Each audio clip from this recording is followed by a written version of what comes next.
मजहब का मुताला किया और सारे धर्म को, सारे मजहब को जब हमने पढ़ा तो हमको सबसे अच्छा मजहब, सबसे अच्छा दीन, सबसे अच्छा धर्म इस्लाम नजर आया। सारे मज़ाहिब की तालीमात में सबसे अच्छी तालीमात इस्लाम की हमको नजर आई। लेकिन जब हमने दौरा करके दुनिया में देखा तो हमें दुनिया की सबसे बदतरीन और नालायक कौम सबसे ज्यादा मुसलमान माना। उस साइंटिस्ट ने ये कहा, अगर आज वो साइंटिस्ट होता और आपके जलसे में बैठा होता और वो मगरिब से लेकर अब तक सारे उलमा की तकरीर सुनता और उसके बाद रात के 1:30 बजे और 1:45 बजे ये हंगामा देखता, तो आज वो यही कहता कि मुझे जीती जाती तस्वीर यही मिल गई। कुरान और हदीस की तालीम सबसे बेहतर, सबसे अच्छी, लेकिन उसके मानने वाले सबसे बदतर और सबसे बेकार और सबसे ज्यादा नालायक, जो एक ही जलसे में जो अभी खत्म भी नहीं होने पाया और अपनी नालायकी का सबूत यही दे रहा है। अल्लाह के नबी सल्लल्लाहु अलैहि वसल्लम जब तकरीर किया करते थे, अल्लाह की कसम हदीस की किताबें आप पढ़िए, जब आप लोगों को नसीहतें किया करते थे तो सहाबा किराम अपने सरों पर बैठी हुई मक्खी भी नहीं उड़ाते थे। हाथ का पंखा हुआ करता था, हैंड फैन, वो रखा रहता था, पसीना टपकता था, लेकिन कोई शख्स अपने हाथ से पंखा उठाकर उससे हवा नहीं करता था, क्योंकि अल्लाह के रसूल दर्स दे रहे हैं, नसीहत कर रहे हैं, बात कर रहे हैं, तकरीर कर रहे हैं, इतने अदब के साथ सुनते थे। कहां चली गई वो सब मिसालें, कहां चला गया वो सब अमल? गौर करना चाहिए हमें अपनी जिंदगी पर। वो इस्लाम जिसको आज बदनाम करने की एड़ी से लेकर चोटी तक जोर लगाया जा रहा है, इस्लाम की खूबियों को बयान करने के लिए न कोई मीडिया है, न कोई प्लेटफॉर्म है, लेकिन उसकी कमियों को बयान करने के लिए आपको एक से एक बढ़कर चैनल आपको दिखाई देंगे।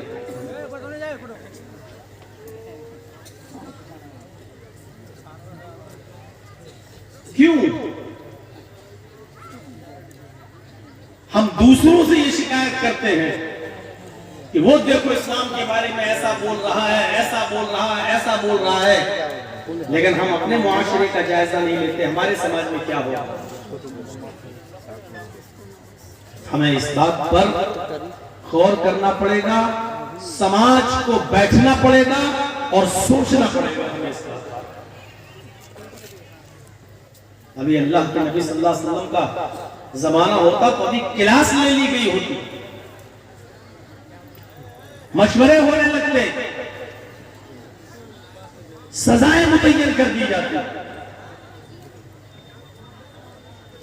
लेकिन हमारे यहां इन चीजों को मामूली समझा जाएगा। वो इस्लाम जिससे गैर मुस्लिमों को फायदा पहुंच रहा हो, आज हम उससे फायदा नहीं उठा पा रहे हैं। वो इस्लाम जो अमेरिका में तेजी के साथ लोग उसको पढ़ रहे हैं और इस्लाम कबूल करते जा रहे हैं, अमेरिका परेशान है कि हम इस्लाम के खिलाफ जितनी साजिशें करते हैं वो सब नाकाम हो जाती हैं, और खुद अमेरिका अपने ही बस्ती में, अपने ही इलाके में इस्लाम को बढ़ने से नहीं रोक पा रहा। डेली सैकड़ों की तादाद में लोग इस्लाम कबूल कर रहे हैं। क्यों कर रहे हैं? वहां के मुसलमान इस्लाम का तारुफ गैरों में करा रहे हैं, कुरान के तर्जमे बांट रहे हैं, वाज़ और तबलीग में लगे हुए हैं, अपना करैक्टर, अपना अपना अखलाक, अपना स्वभाव अमेरिका वालों के सामने पेश कर रहे हैं। उनको लगता है कि मीडिया जो तस्वीर दिखा रही है वो गलत है। असल इस्लाम ये है जो ये मुसलमान पेश कर रहे हैं। हम क्या पेश कर रहे हैं दुनिया वालों के सामने? हमारा कैरेक्टर और हमारा अखलाक देखकर कौन आदमी हमारे करीब होगा? कौन हमसे जुड़ेगा?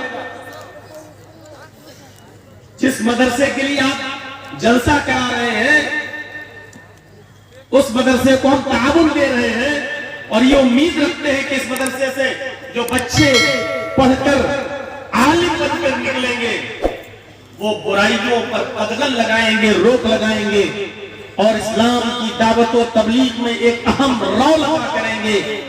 हम जिन तलबा से ये उम्मीद लगाए बैठे हैं, उन्हीं इस्लामी तलबा के सामने, उन्हीं पढ़ने वाले बच्चों के सामने आप अपना रवैया ये दिखाएंगे तो कौन सा शख्स इस्लाम से मुतासिर होगा? आप हमें ये बताइए। जिस इस्लाम के बारे में कुरान कहता है इन्ना दीना इंदल्लाहिल इस्लाम, अल्लाह के नजदीक पसंदीदा मजहब इस्लाम है। क्या ये इस्लाम जो हम पेश कर रहे हैं? और जिस दीन के बारे में अल्लाह ने कहा था अल-यौमा अकमलतु लकुम दीनकुम व अतममतु अलैकुम निअमती व रदीतु लकुमुल इस्लाम दीना, आज मैंने तुम्हारे लिए तुम्हारे दीन को कंप्लीट कर दिया, तुम्हारे लिए तुम्हारे दीन को मुकम्मल कर दिया। व अतममतु अलैकुम निअमती, और अपनी नेमतों का इत्माम कर दिया, अपनी नेमतें हमने पूरी कर दी। व रदीतु लकुमुल इस्लाम दीना, और अल्लाह ने कहा था मैं तुम्हारे इस दीन इस्लाम से मैं राजी हो गया, तुम्हारे इस दीन इस्लाम से मैं खुश हो गया, इस दीन को मैंने पसंद कर लिया। अब आप बताइए, क्या वो यही दीन था जिसको अल्लाह ने पसंद किया था? हमें उस दीन को समझना होगा जिसको अल्लाह ने पसंद किया और जिसको सबसे अच्छा दीन कहा है, और जो दीन आदम अलैहिस्सलाम से लेकर मुहम्मदुर रसूलुल्लाह सल्लल्लाहु अलैहि वसल्लम तक लेकर आए, और वो दीन जिसका चर्चा दूसरे मज़ाहिब के अंदर भी मौजूद है, जिस दीन को हम मानते हैं कि नबी अकरम सल्लल्लाहु अलैहि वसल्लम के हाथों पूरा हुआ, और जिस नबी का जिक्र दूसरी मजहबी किताबों में मौजूद हो, उस नबी की तालीमात पर हम कितना अमल कर रहे हैं? नाम के साथ जिस नबी का जिक्र आया हो और उसकी तालीमात को ग्रहण करना, उसकी तालीमात को अपनाने का हुक्म गैरों ने दिया हो। वेदाहमित पुरुष महानिमादित्य वरुण तपस प्रस्तात् यज्ञाय अहमद एक महान पुरुष बनकर आएगा। वेदाहमित पुरुष अहमद एक महान पुरुष बनकर जन्म लेगा, अंतिम ऋषि होगा, कल की अवतार होगा, आखिरी पैगंबर होगा। वरुण का पता ईश्वर का, अल्लाह का बहुत ही ज्यादा नाम लेने वाला होगा, ईश्वर का बहुत बड़ा पुजारी होगा, अल्लाह की बहुत ज्यादा भक्ति और इबादत करने वाला होगा। प्रस्ताव ईश्वर की तरफ से जो वो शिक्षा लेकर आएगा, जो तालीम लेकर आएगा, उसी को तुम ग्रहण कर लेना, उसी को तुम मान लेना। उस अहमद की तालीम पर, उसकी शिक्षा पर तुम चलना, उसी के नक्शे कदम पर तुम चलना, उसी को फॉलो करना। तुम्हारी नजात अहमद के रास्ते में ही है, अहमद की तालीम पर अमल करने से ही तुम्हारी नजात है।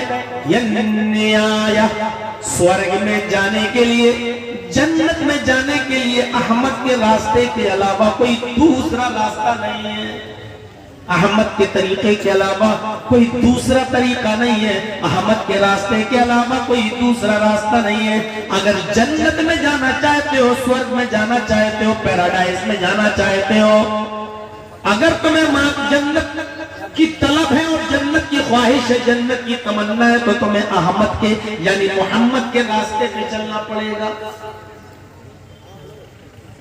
जिसको हिंदू धर्म की किताबें ये कह रही हो और जिसको स्वीकार किया हो, और आज हम मुसलमान होकर ही मोहम्मद रसूलुल्लाह के रास्ते को हम अपनाने के लिए तैयार नहीं। कितनी नाफरमानियां हम कर जाते हैं, कितने बड़े बड़े गुनाह हम कर जाते हैं, हमें इस बात का एहसास भी नहीं है। एक शख्स खाना खा रहा है, पढ़िए मुस्लिम शरीफ की हदीस, एक शख्स खाना खा रहा है और वो बाएं हाथ से खाना खा रहा है।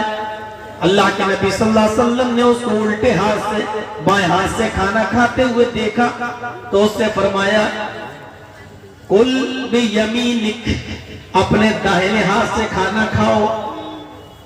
उसने आजुर हुए तकब्बुर, उसने तकब्बुर भरे लहजे में कहा, आए मोहम्मद, मैं बाएं हाथ से खाऊंगा, दाहिने हाथ में मेरे खाने की ताकत नहीं है। मैंने मतलब उसका ये था कि मैं उल्टे हाथ से खाऊं, आपका क्या जा रहा है, दोनों हाथ मेरे हैं, मैं उल्टे ही हाथ से बाएं हाथ से खाना खाऊंगा, आपको क्या है। अल्लाह के नबी ने फरमाया, उसकी इस तकब्बुराना जुमले को देखा तो अल्लाह के नबी ने कहा, अल्लाह करे कि तेरा दाहिना हाथ खाने के लायक न रहे। उस दिन की तारीख से आखिरी दम तक, लास्ट डे तक, उसके मरने के दम तक वो दाहिने हाथ से कोई काम करने के लायक नहीं रहा। इतनी सी बात उसने कह दी थी कि दोनों हाथ मेरे हैं, मैं दाहिने हाथ से नहीं खाता, बाएं हाथ से खाता हूं, आपका क्या जा रहा है। नबी अकरम ने कहा, तुझे इस तकब्बुर की सजा मिलनी चाहिए, इस घमंड की सजा मिलनी चाहिए। उसने नबी की इतनी सी नाफरमानी की, फिर जिंदगी भर उसका दाहिना हाथ उठ नहीं सका। खाना तो छोड़ो, फिर जिंदगी का कोई अच्छा से अच्छा या बुरा से बुरा कोई काम वो अपने दाहिने हाथ से सीधे हाथ से न कर सका, उसके लायक नहीं रहा। हम तो दिन भर में पता नहीं मोहम्मद रसूलुल्लाह की कितनी नाफरमानियां कर देते हैं। हम रसूलुल्लाह की तालीमात को अपने पैरों से कुचल रहे हैं, हम इस्लाम की शिक्षा और इस्लाम की तालीमात पर अमल नहीं कर रहे हैं। हमें डरना चाहिए कि कहीं अल्लाह की तरफ से हमारे ऊपर कोई खतरनाक अज़ाब ना आ जाए। हम जरा दूसरी तरफ भी नजर डाल के देखें। एक तरफ हमारे बहुत से मुसलमान भाई आजमाइशों में मुब्तला हैं। आप त्रिपुरा के हालात में नजर डालिए, हमारी इबादत गाहें जलाई जा रही हैं। आप त्रिपुरा के हालात में नजर डालिए, हमारी मुकद्दस किताबों पर हम ईमान लाए हैं, कुरान करीम को जलाया जा रहा है। और यहाँ एक हम मुसलमान हैं जो हम मैच देखने में मसरूफ हैं। वर्ल्ड कप कौन जीतता है, सेमीफाइनल में कौन पहुंचा हुआ है, किस टीम ने कितने रन बनाए हैं, हम तसव्वुर करें कि हम खड़े कहां हैं। हम अपने दिमाग पर जरा जोर लगाकर देखें, जो हालात में पूरा पे गुजरे कल हमारे ऊपर भी गुजर सकते हैं, क्योंकि ये मंसूबे बड़े बड़े ऐवानों में बैठकर हल होते हैं, प्लानिंग होती है। सियासत कैसे की जाए, बिहार की कुर्सी कैसे संभाली जाए, आसाम की कुर्सी कैसे हासिल हो। जो गेम आपके बिहार में खेला गया है वही गेम मेरे भाई अब यूपी में खेलने की कोशिश की जा रही है। उत्तर प्रदेश में भी चुनाव करीब है। किस तरीके से मुसलमानों को आपस में लड़ाया जाए, मुसलमानों को बांटा जाए, हिंदू मुस्लिम की राजनीति की जाए, हमारे खिलाफ मंसूबे हो रहे हैं, हमें आपस में लड़ाने की प्लानिंग हो रही है। जरा तसव्वुर कीजिए कि किस तरीके से आज गैर मुस्लिमों की यूनिवर्सिटियों में मुसलमान लड़कों को आरक्षण नहीं मिल रहा है, रिजर्वेशन नहीं है, उनको पढ़ने की इजाजत नहीं है, लेकिन मुस्लिम लड़कियों के लिए रिजर्वेशन दिया जा रहा है। अकलियत का नाम देकर मुस्लिम लड़कियों को ये कहा जा रहा है कि तुम एडमिशन ले सकती हो। और मुस्लिम कॉलेज और कॉलेजेस में पढ़ने वाले लड़कों से ये कहा जा रहा है कि तुम मुस्लिम लड़कियों को अपने प्यार, अपने लव, अपने प्यार के चंगुल में उनको फंसाओ, उनको लाओ, फिर उनसे कोर्ट मैरिज करो, शादियां करो और एक दो बच्चे पैदा करके उनको तलाक दे दो, ताकि उनके बटन से, उनके पेट से हमारी तादाद बढ़ जाए और फिर उनको तलाक देकर छोड़ दो। न वो अपने घर की रहे न यहाँ की रहे। ये मंसूबे हो रहे हैं, ये प्लानिंग बनाई जा रही है, लेकिन हम अभी तक इस्लाम के मिजाज को नहीं समझ पा रहे हैं और गैर मुस्लिमों की साजिशों को आज हम समझने के लिए तैयार नहीं है। हम खुद इस्लाम से दूर भागे जा रहे हैं, हम इस्लाम की तालीमात से भागे भागे फिर रहे हैं। नहीं साहब, हमारी लड़की तो पढ़ेगी वही। कितना अच्छा काम किया जा रहा है मुस्लिम लड़कियों को